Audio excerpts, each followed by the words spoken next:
परवाच्या दिवशी सकाळी कॉल आलेला म्हणे आम्हाला म्हणजे आजची ऑर्डर होती ती तर जेवण हवं आहे, काय काय देऊ शकता.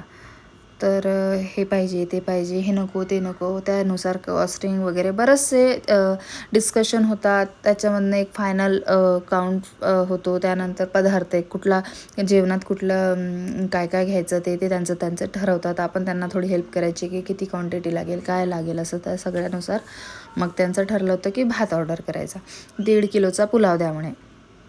त्यानंतर ते झालं. मग काल म्हणाले की आम्हाला भाजी पण हवी, चपाती पण हवी. म्हटलं ठीक आहे, ते झालं. मग त्याचा अमाऊंट पे करायचा होता, कारण सारखं चेंज होत राहत होतं. ठीक आहे, कधी म्हणाले हे द्या ते द्या ते द्या, यानुसार असं चेंज होत राहतं. तर मी म्हटलं ठीक आहे, देते मी, काही हरकत नाही. मग संध्याकाळपर्यंत मग नंतर ठरलेलं आधी भाजी चपाती वगैरे पण द्या. नंतर संध्याकाळ होत आली तर म्हणे चपाती नका देऊ, भाजी द्या.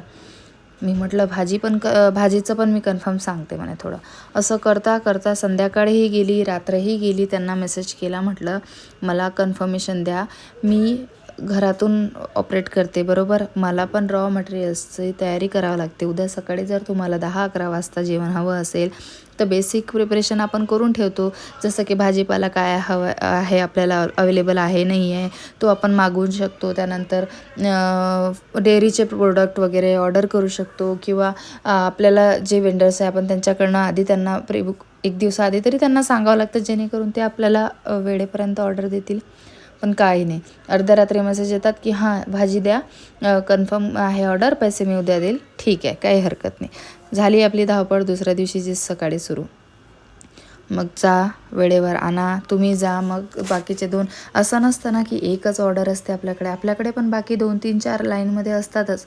हे झाली की ती झाली की ती, असं करायचंच असतं.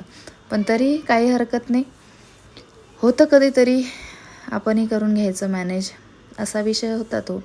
असं नाही आहे की क्लाउड किचन आहे तर सगळ्या गोष्टी वेळेवर अवेलेबल असतील, लगेचच तुम्ही ऑर्डर द्या आणि लगेच रेडी होईल, असं नसतं.